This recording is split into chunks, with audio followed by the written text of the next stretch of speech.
Okay, I'm David. My experience was in 1979 when I was 19 years old. I was in a place, in a really bad place back then. I was in with the wrong people. It was a group of us that hung out together and we did gang-like stuff. I grew up in the south end of Warren, Michigan, which borders Detroit, and it's really a bad neighborhood. It was bad when I was there, and I needed to get out of there. I wanted to get out of there, and I wanted to move somewhere out west. I didn't want to live where I was living anymore because I knew I was struggling and I was going to have even more problems if I didn't leave. So I thought I got ready to leave. I saved money. I got everything packed and everything. And then I thought, well, I'll just hang out with my friends one more night, one more party with them. There's only just one more. Okay. Well, we drank beer all day, smoked weed all day, and then come the evening, I wanted something that was a little more. So I asked my friend, I had a friend who could get me anything, and I asked him to go get me something more. So he went out and he came back and he gave me this brown rock. It was kind of like sandstone. Well, I believe now it was probably early crack cocaine. He told me what it was, but I didn't hear, all I heard was the cocaine part. So I said, okay, well, cocaine, no problem. I crushed it up and then I snorted it. Well, you can't snort crack cocaine. And my friend saw what I did. He said, "You're gonna die. That's you did enough. That's it's gonna kill you." And I laughed at him. I said, oh, "Okay, I've done all kinds of drugs and everything, and nothing has hurt me yet. It only cost me $15. How bad could it hurt me?" That was my thought. Now, remember, I was 19 years old. I didn't know anything from anything. So I did that, and then we went outside, and I had beer outside. We were out in the front yard, and I started to get really dizzy. I didn't want to fall down, so I sat down, and that didn't work either. So I laid down on the grass. And the next thing I remember was I had this out of body experience. I was in a car with my friends and we drove around the block. We drove past my parents' house, which is only 4 houses away from where we were. And I got scared. I didn't want them to see me. So I remember I ducked down in the car. Well, I saw other things too. There was a glow around everything. And I saw these little beings that were in the trees and in the bushes. And then when I turned and looked at them, they vanished. Well, that ended, and I woke up in this chair in his family room. Now the family room was all decked out. It was a great party room, a real loud stereo in it and everything, and places to sit, places to crash on the floor if you needed to crash there. So I wake up in the chair, and I heard sounds coming from my body. They were kind of sounded all together. They kind of sounded like a bell, but I could hear each part of it and all at the same time, both at the same time. And I felt those starting to go away. They went away one by one. I think there was something like 7 or 8 of them. And I didn't hear them anymore. It was just silence. And the next thing I know, the music was playing loud, way loud. And I love loud music. I'm a rocker, still am. It was playing the Doors, but it was way too loud for me. It felt like it was cutting through me. I felt pain. And I got up. I was going to turn the stereo down, but I couldn't touch the volume knob. I couldn't touch it. And so I tried to unplug it, but I couldn't touch the plug either. And it was just blasting, and I couldn't take it. So I called out for my friends, and nobody came. I tried to go around the house and look for them, and somehow I could see all the rooms just by thinking about them. And there wasn't anybody in that house that I could see. Well, I started to freak out, and I found myself in the kitchen. I was trying to get into the family room, it was the next room, and I couldn't move. I could barely move. I tried to walk, didn't work. I tried to crawl, that didn't work either. But somehow I made it back into the room and I saw my body laying there in the chair. And if I was freaked out before, I was doubly freaked out at that. I got really scared because I remembered what I did and it looked like I was in some big trouble. So I freaked out, started screaming. I didn't know what to do. And I thought about, well, they say prayer works. Well, why don't I pray? So I prayed. I said, God, I really messed up this time. I really need your help. And the next thing you know, there was this spirit by the door. He was floating and he was just his colors. He was just his aura. And he slowed down and he appeared to me as a person. He had curly hair, he had dark eyes, and he talked to me. And what he did, his lips didn't move, and I kind of felt what he was saying. And he said that he was there to help me. And he asked me what I wanted to do. And I said, well, I want to go outside. I got to get out of this house. Okay. Well, the music started to fade away. And he said, okay. And the next thing you know, we were out in the driveway outside. We didn't go through the door. I didn't know how we got out there, but I was out. That's what I wanted. So the spirit, I call him Bob because he needs a name. I can't say, my friendly spirit a million times, but he told me that he knew everything about me. And then he told me things that I only thought of when I was like 3 or 4, never mentioned to anybody.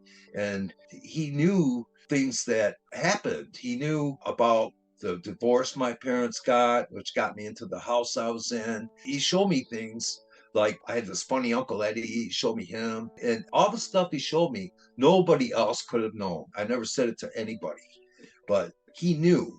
So he proved to me that he knew me. So I trusted him. And then he said, we can go wherever we want to go. Where do you want to go? Kind of surprised me. And I said, well, I thought of the 7 wonders of the world. Why don't I go see those? Let's do that. He said, well, I can show you some of them. I said, well, what about the pyramids?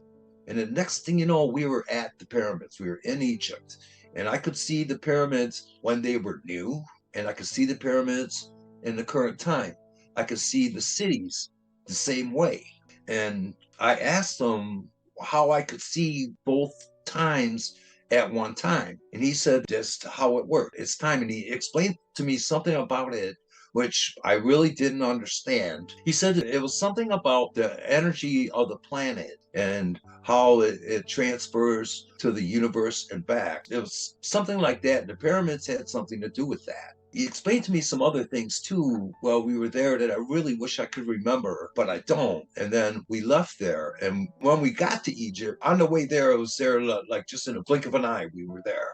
But when we left Egypt, I wanted to go slow so I could see everything. And I told him I wanted to go slow. So we got about as high as the space shuttle flies. It was that kind of view.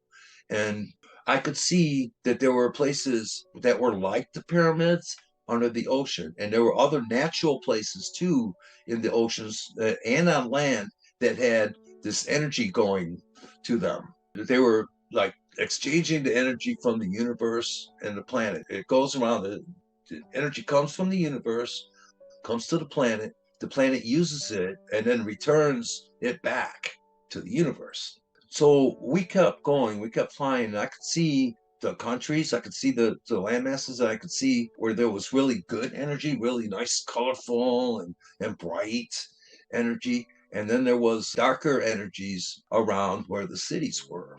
And then I found myself, we were heading for the West Coast, for California. I saw the cities there too. And in the United States, the energy was different than it was in the other countries. It was wild. It wasn't the same as everyone else. It was totally unique. So we kept going, and I saw these streaks of light, like me and Bob were. We were streaks of light, and we saw other spirits that were like Bob, and they were taking spirits like me somewhere. I didn't know where then. And I saw other souls too. I call them the dark souls in my book. I really wish I would call them something else, but I can't really find a word to describe them. And what they are is they are humans who have passed that have not gone to the light. And there's a lot of reasons why they wouldn't go to the light. Some of the reasons were they don't know about the light and nobody came to help them, or they know about the light, but they want to stay here anyway because they're afraid of it. And spirits like Bob help spirits like them. He explained about the energy, and he said that spirits like him help spirits like me. So after seeing the energy of the spirits and the energy of the planet and everything, and so I thought about it. I wanted to see the planet from a different view. I wanted to be able to see the whole planet all at once. And I did. I saw the whole planet all at once, and it had an aura too. And it looked awesome. It looked blue like the pictures that you see of it, but it was also other colors. It was blue close to it, and then it changed to reds and greens and whites. It just looks so beautiful. And Bob told me that the planet has a name, and its name is Gaia. He said that we humans are hurting Gaia. We're not living in harmony with her. We weren't treating her right. We weren't living in harmony with her, and it was hurting her energy. I was concerned about that because I saw how beautiful it was, and we weren't living in harmony with it. I was concerned about it. I was concerned about the planet. Bob said it was right for me to be concerned. And I thought about, well, what about the stars? What about those? What's their story? He said that we could go see one. He said, pick one. So I just pointed at random. It looked like a star was there. But when we were going to it, we went past all of the planets in our system. And they had their auras, just like Gaia does. And they had cities of spirit on them. I could see where there were spirits that were living there. And I asked Bob, I said, how come we can't see those? And he said, well, that's because your vibration isn't high enough. Your vibration is high right now because you don't have a body. And that's how you can see everything. And we got to the place that I thought was a star. Well, it looked like a star from far away, but I don't think it was a star. It was circular. It seemed like it was sucking things in, kind of like a black hole. But I looked at it, and in the center, there was like a blue color, like a sky blue color on the other side of it. I wanted to go in it. That's where I want to go. I still want to go in it. But Bob said that he wants to make sure that I'm ready for what's there when I go there. He wants to make sure I'm ready first. So I didn't know what to do. And I thought about, well, who made all this? Everyone says God made all this. Is that true? And he said, well, he says, you have a different idea about what God is. What God is actually is the energy of everything, the energy that's in everything. Everything is a part of God. He said, you are a part of God. I am a part of God. The planet's a part of God. Everything is a part. It's not, God is not a human. He's not a person.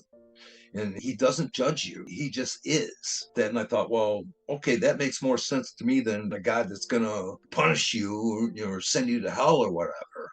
So I asked him, I said, well, okay, I had a wrong idea about God. What about Jesus? He said, well, Jesus is an ascended master, and there are other masters that are like him. Then this white light came and it surrounded me. I was like in the middle of this white light. And then a figure appeared to me, and he looked just like the picture of Jesus I saw in this Lutheran school that I went to for 2 years. He appeared like Jesus, and I felt like great. I felt like I was somebody, and I was worth something. And he only said one thing to me. He said, tell them to love one another, and all will be well. Then he left. And that's all he said to me was just that one thing. And I felt like really great. I felt like I was a part of something. And after he left, I saw all of the planets in a line. I could see all their auras, and I could hear them. They were all together, and they sounded like a bell, just like my body did. And it was like, it wasn't a ting, but it was the ringing of the bell after you ting it, like ting and then, you know how the bells do? Well, I heard that and saw that. And then I thought, wow, how do I get to see this? It was just so awesome. It was the best thing I ever saw. And it made me feel like I was worth something. It made me feel that they are giving me this. So after that, I didn't know what to do. I couldn't think of where I wanted to go. And about said, I know a place we can go. So we went, flew past all the planets again, and we went to this place that was close to Earth. I could see Earth from it. And I could see the spirits like Bob and like me going to the place. So we got there and came down into this like town square type of a place. And there was a big house on my left side, and there was this big building on the right side. Bob took me into the house, and I saw one of the 4 different rooms in it, and I saw 4 different spirits. They knew me, but I did not know them. And they were concerned that I was there. And then Bob and I went out, and then we went into the big building. In the big building, there was a wooden bench that glowed. All the wood there glowed. All the buildings were white, and they were framed with wood, and all the wood glowed for some reason. And then to my right, there was these double doors. So me and Bob are in there, And Bob told me to sit on the bench. And he said he has to go in. So he went in through the double doors. He was in there for a while.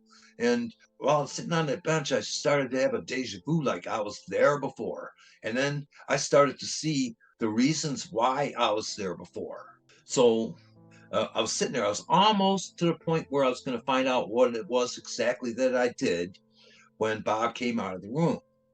And then Bob said, "It's your turn to go in. Go ahead and go in. Don't be afraid and be honest if they ask you questions." So I get in a room, and it's a paneled room. All the wood was glowing. It was like a horseshoe type of a table, and there was these spirits sitting around the table. There was like I don't know, half dozen of them, and I recognized one of them from the time I was there before. And I got scared because I did not have a good thing with him. He was, the enforcer or whatever. So they started to show me my life. And they didn't show me every little thing that I did every time I kicked a dog or whatever. They showed me things that made me into what I was. Like they told me about Funny Uncle Eddie. They told me about my mom and dad. They showed me that I picked them so that I could help them on their path and go on mine. We went along with that. And then it got to the point where I was coming up on what I did. I was coming up on a current time or whatever you want to call it. So they were done. And then they asked me, "Did you have a more positive life or a more negative life? What do you think?" And I wanted to say positive because I knew that if I was positive, that they would let me stay there. I wanted to say positive, but when those beings talked to me, they talked to me just like Bob did. It was a telepathic thing. And I thought about lying to them, and they picked up on that. And then they said, "Well, you have to decide what you're going to do. You can stay here if you want to, or you can go back to the planet if you want to." Well, I wanted to stay. I started to argue with them. That's what I did. Wrong thing to do with that group. I found myself outside in this garden. There was a stone bench there, a white stone bench, and there was all these flowers and everything. And there was a river that was off to the distance. So I was sitting there by myself. I started thinking about, well, what can I do to stay here? I need to find a way. I started thinking about all about me. It was all about me. I wanted to stay there. Okay. Then Bob came and he asked me what I was going to do. I told him, says, "Well, I want to stay." He said, "Well, you got to think about it first." So I asked him, I said, "Well, what's going to happen if I go back?" And he said, "Well," he said, "you're going to get married soon. Your wife is near. You're going to have children. And one of those children is going to be way different than the others. And I'm supposed to be there for him and the others." He said that I would have problems with jobs. He said I've had problems with my health. And he told me bad things that were going to happen to me. And I still wanted to stay there. So I asked him, I said, "Well, when will I go back?" He said, "I can't tell you." So I started asking him leading questions like, "Well, where am I going to be living when I die?"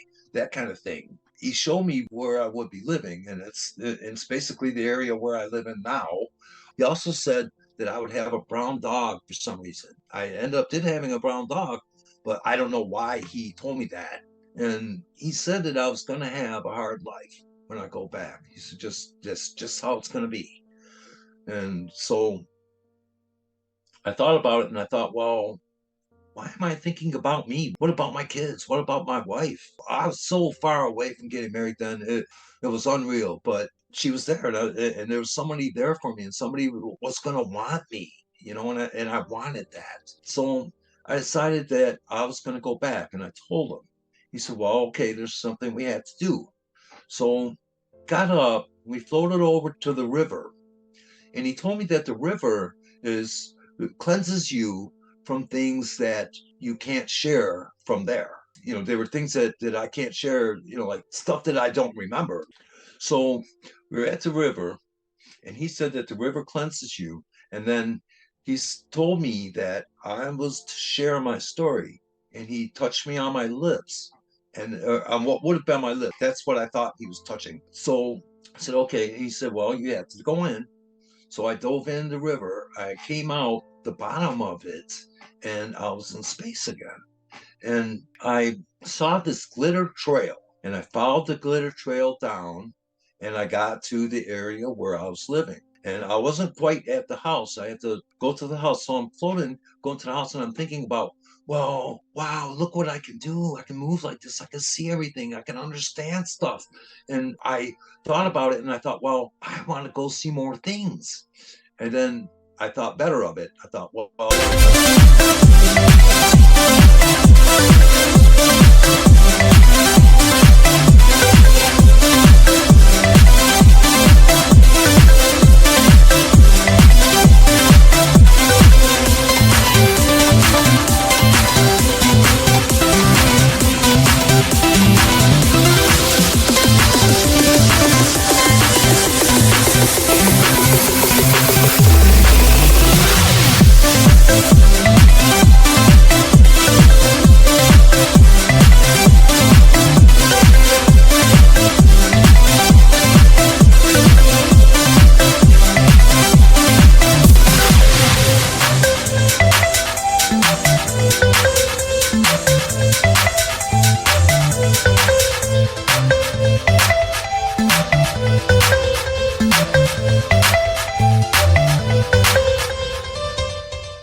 oh yeah, there are dark souls out there, and there are souls that will try to waylay you into something, and they could, you could end up being stuck like them. So I decided that I wasn't going to do that. Got to the house, and I watched the sunrise, and the sun made noise too. It was beautiful. I had all this new stuff, and I had a brand new day, and I wanted to share everything with everybody right away. So I went back in the house, but I didn't go through the door. I realized that I could just go through the house to get in it. So get in, and I see my body laying there, and I didn't want to do it, but I kind of laid on top of it, and I got into my body. It was like a little pop sound. So I realized I was in my body, and I knew it. So I made sure that everything worked. Fingers, nose, toes, that kind of thing. I wanted to make sure that I was complete, and I was. So I got up out of the chair, and I immediately started trying to tell my friends. Well, they were all passed out on the floor from drinking the night before, and I woke them up. Bad thing to do. And I started telling them, and they said, "Oh, you're crazy. All you did was overdose on drugs." So I started trying to tell them more, and they said, "Stop your crazy talk." So I left there. I went home. My stepdad was up. I thought about telling him, but he was getting ready for work, and he wouldn't have time to even listen to it. And I don't even know if he would even want to hear it. So he left. And I tried to tell my mother. My mother didn't want to hear it. She told me, "I don't want to hear it. I don't want to know." It's like, okay, well, couldn't tell her. And then anybody I tried to tell that day, everybody had some, "Oh, you're just a drug overdose. You're crazy." And I got from more than one person, "Stop your crazy talk." I've tried to tell people that whole day, and nobody would listen. So I went home, and I finally got to sleep, and I had this dream. I thought I was dreaming, and there was this voice trying to talk to me. It was saying things about my future. He told me that a friend of mine would die in a drunk driving accident, and he named the friend. At that point, my vibration was low because it got all taken away by everybody who was dissing me, and didn't trust him. I didn't see him. I heard him, but his voice was different. I didn't know what to do, so I just said, "I don't want to know about any of this stuff." And then he left.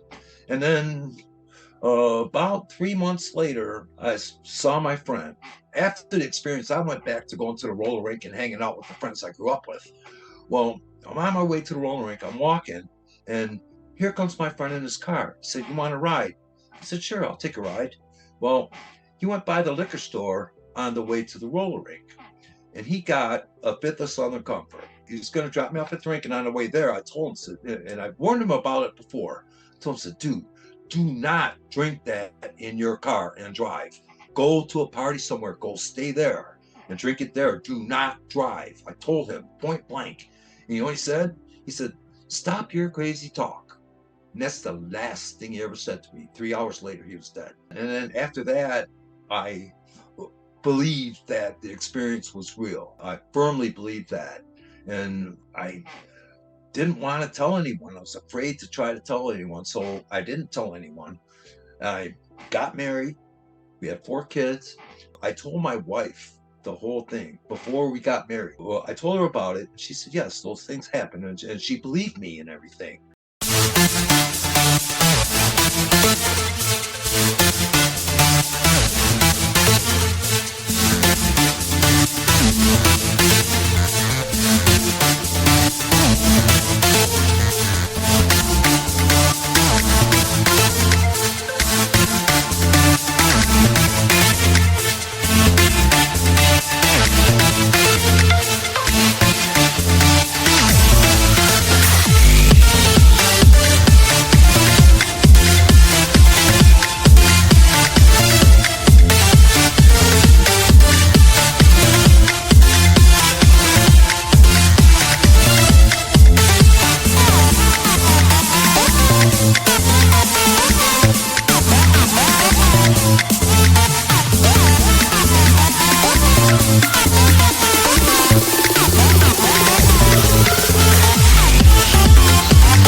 So she was the first one to believe me.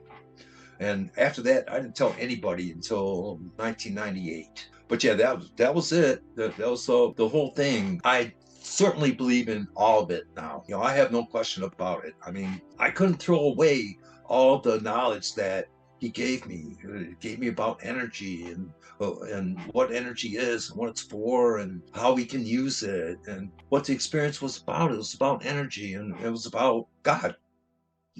God is some total of all energy. That's how I understand what he is.